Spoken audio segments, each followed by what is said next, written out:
Нарын шаарында ички жолдорду асфальттоо иштери уланууда. Муниципалитеттен билдиришкендей, бүгүнкү күндө 29 көчө, жалпы узундугу 9 чакырым 828 метр ички жолдор оңдолуп, учурда асфальттоо иштери жүрүүдө. Жолду асфальттоо иштерин номер 8 жана номер 41 тейлөө мекемелери аткарууда. 2023 жылдын январь-сентябрь айларында республикалык бюджеттен Кыргызстандын мамлекеттик карызын төлөөгө 31 миллиард 200 миллион сом которулган. Финансы министрлигинин басма сөз кызматынан билдиришкендей, анын ичинен мамлекеттик тышкы карызды төлөөгө 22 миллиард 457 миллион сом, мамлекеттик ички карызды төлөөгө 8 миллиард 742 миллион сом жумшалган. Альфа Телеком жабык акционердик коомунун мамлекеттик өнүктүрүү банкка сатылышы компаниянын ишмердигине жана тейлөө сапатына эч кандай таасир этпейт. Бул тууралуу экономика жана коммерция министрлигинен билдиришти. Эскерте кетсек, күн мурун 11 октябрда мамлекеттик мүлктү башкаруу боюнча мамлекеттик агенттиги тарабынан электрондук аукцион өткөрүлгөн. Аукциондун жыйынтыгы боюнча Альфа Телеком жабык акционердик коомунун акцияларынын мамлекеттик пакети 100% мамлекетке таандык мамлекеттик өнүктүрүү банкы ачык акционердик коомуна активдер жана капиталдаштыруу катары өткөрүлүп берилет. Экономика министрлигинен белгилешкендей, бул компаниянын ишмердигине жана абоненттерди тейлөө сапатына эч кандай таасир этпейт. Бирок компаниянын технологиялык өнүгүүсүнө оң таасирин тийгизүүчү инвестицияларды натыйжалуураак киргизүүгө гана салым кошот. Мобилдик оператордун маалыматы боюнча мега динамикалык өнүгүү үчүн алган курсун улантат. Компаниянын ишмердүүлүгүн жакшыртуу жана байланыштын сапатын жакшыртуу боюнча иштер улантылат. Байланыш инфраструктурасы кыйла интенсивдүү өнүктүрүлөт жана өзгөчө Кыргызстандын жетүүгө кыйын аймактарында тармактын камтылышын андан ары кеңейтүүгө багытталган. Мобилдик оператор мындан ары да финтех секторуна чоң көңүл бурат. Байланыш жана санариптик кызматтардын сапатын өнүктүрүү жана жакшыртуу оператордун артыкчылыктуу милдеттери бойдон калууда. Максат мурдагыдай эле Кыргызстандагы алдыңкы жогорку технологиялуу уюлдук оператор болуу. Түркия буга чейин жапжашыл карагай жана өзгөчө токойлору, майда кумдуу пляждары, тунук Бируза деңиздери менен тарыхый мурастарга ээ болуп келген. Ошентсе да улуттук туруктуу туризм программасын кошуу менен Түркия зыяратчылардын эс алуу жерлеринин алдыңкы катарынан орун алды десек да болот. Экологиялык жана маданий байлыктарга ээ болгон Түркия туруктуулук принциптерин так карманган жана көптөгөн экотуризм мүмкүнчүлүктөрүн сунуштап колдоого алып жатканы менен өзгөчөлөнөт. 30 сентябрга карата Түркияда сертификатталган турак жай объектилеринин саны Анталия, Стамбул жана Мугла облустарында 6156-га жетти. Туруктуулукту тастыктаган объектилердин саны тездик менен өсүп жаткандыктан түрк туризминде экологиялык жактан долбоорлонгон түзүмдөрдү жана туруктуу практикаларды колдонуу менен көмүртек изин азайтуу боюнча жалпы аракеттер да көбөйүүдө. Бул демилге жалпы өлкө боюнча конокторго маңыздуу жана эсте каларлык эс алууну камсыз кылуу менен бирге жергиликтүү маданияттын өнүгүүсүн жана экономиканын өсүүсүн камсыздайт.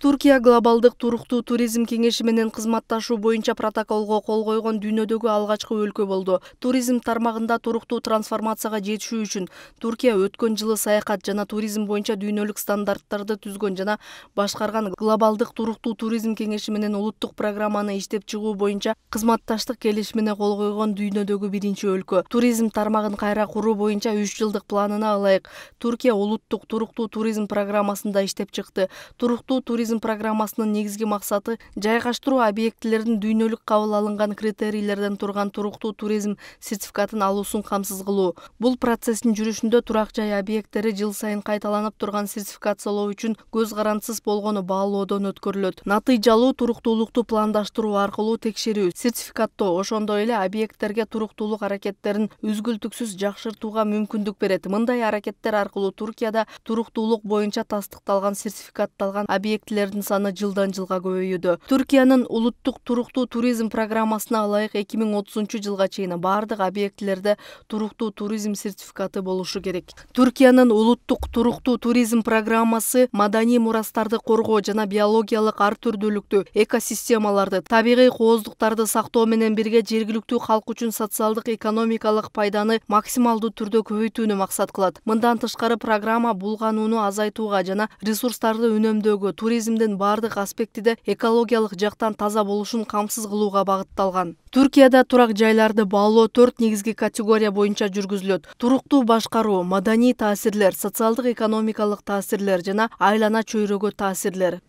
Туруктуулук сертификатын алуу үчүн объектинин биринчи кадамы натыйжалуу туруктуу башкарууну көрсөтүү болуп саналат. Текшерүү, сертификаттоо үчүн көптөгөн кадамдар талап кылынат. Анын ичинде туруктуулук саясатын жана иш пландарын иштеп чыгуу, так жылдырууларды түзүү жана үзгүлтүксүз отчеттуулук аркылуу кызыктар тараптарга иштин натыйжаларын жеткирүү. Мындан тышкары туруктуулукка байланыштуу тренингтерди уюштуруу үчүн объектилер талап кылынат. Ошол эле учурда турак жай объектилери алардын маданий жана социалдык экономикалык таасирине карата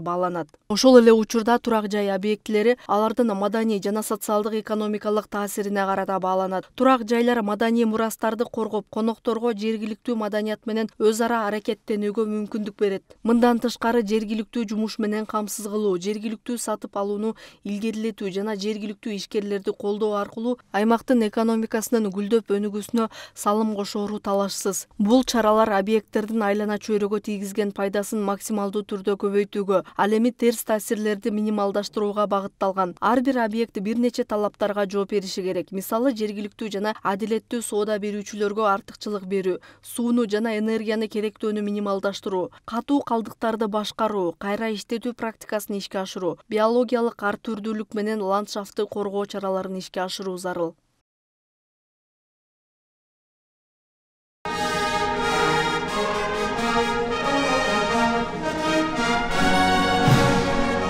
Бүгүн Ала Арча мамлекеттик резиденциясында президент Садыр Жапаров менен Россия Федерациясынын президенти Владимир Путиндин расмий жолугушуусу болуп өтүүдө. Алгач өлкө башчы Россия президенти менен жолуккандан соң эки мамлекеттин гимни жаңырды.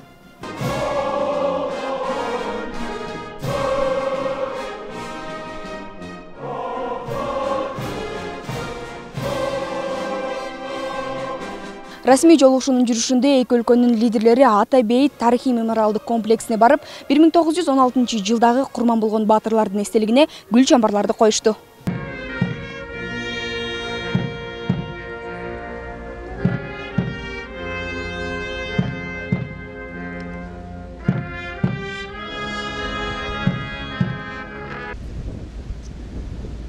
Эки тараптуу кеңейтилген курамдагы жыйындын алкагында алгы сөздү президент Садыр Жапаров сүйлөп, өз сөзүндө өлкө башчы кыргыз-орус стратегиялык өнөктөштүгүн жана союздашкан мамилелерин жогору баалай турганын билдирди. Буга кошумча мамлекет башчы Орусия президенти Владимир Путиндин сапары Кант авиа базасынын 20 жылдыгына жана Кыргыз-Россия Славян университетинин 30 жылдыгына туш келгендигин, чоң символикалык мааниге ээ экенин айтып өттү. Ошондой эле президент 1 сентябрь билим күнүндө Россия президенти менен биргеликте Кыргызстанда окутуу орус тилинде жүргүзүлө турганын, алгачкы 3 мектептин курулушун баштоого старт берилгенин салтанаттуу аземде эске салды.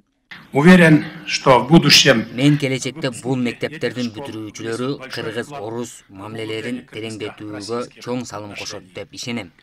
Ушул пландан алганда биздин өлкөлөрдүн ведомстволорунун жана аймактарынын ортосундагы ошондой эле коомдук дипломатия аркылуу байланыштардын жана алмашуулардын активдүү динамикасы көңүл бурууга татыктуу.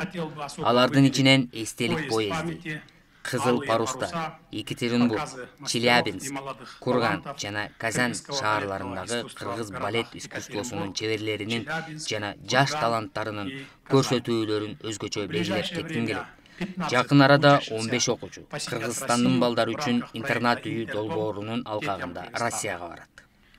Жолугушуунун жүрүшүндө Россия Федерациясынын президенти Владимир Путин Кыргызстандын президенти Садыр Жапаровду ардак ордени менен сыйлоо жөнүндө жарлыкка кол коюп, аталган орденди ыйгарды. Анда Россия менен Кыргызстандын ортосундагы стратегиялык өнөктөштүк жана союздашкан мамилелерди чыңдоого, Евразия мейкиндигинде интеграциялык процесстерди өнүктүрүүгө кошкон олуттуу салымы үчүн деген жарлыктын негизинде аталган орден ыйгарылды. Орденом почета награжден Жапаров Садыр Нургажоевич, президент Кыргызской республики. Сыйлыкты ыйгарган соң Орусия президенти Владимир Путин сөз сүйлөп, өз сөзүндө Россия Кыргызстандын экономикасындагы ири инвестор экенин айтып өттү. Бүгүнкү күндө өлкөдө Россиянын катышуусу менен 800дөн ашык ишкана иштейт. Буга кошумча Владимир Путин белгилегендей, Орусия Кыргызстандын алдыңкы соода экономикалык өнөктөштөрүнүн бири болуп эсептелинет. в прошлом году товарооборот увеличился. Алсак, өткөн жылы Россия менен Кыргызстандын ортосундагы товар жүгүртүү 37%га көбөйүп, 3,5 миллиард АКШ долларына жеткен. Ал эми үстүбүздөгү жылдын биринчи жарымында дагы 17,9%га өскөн. Андан кийин кеңейтилген курамдагы жыйын аяктап, эки өлкөнүн билим берүү, экономика, юстиция, саламаттыкты сактоо, айыл чарба жана башка тармактарынын министрлери өз багыттарын өнүктүрүүгө чоң туртку боло турчу биргелешкен документтерге кол коюу аземи салтанаттуу түрдө белгиленди. Ага өлкө башчы Садыр Жапаров жана Россия Федерациясынын президенти Владимир Путин да катышты. Ушуну менен эки өлкөнүн президенттеринин расмий жыйыны аягына чыкты. Жыйындын алкагында президент Садыр Жапаров менен Орусиянын президенти Владимир Путин бир катар сүйлөшүүлөрдү жүргүзүштү. Ал эми эртең 13 октябрда көз карандысыз мамлекеттер шериктештигине мүчө мамлекеттердин мамлекет башчыларынын кеңешме жыйыны өтөт. Ага Кыргызстан, Өзбекстан, Тажикстан, Казакстан, Орусия мамлекеттердин башчылары катышат. Жанара Абдуллаева, Бакыт Жапаров, Азия ТВ, Бишкек.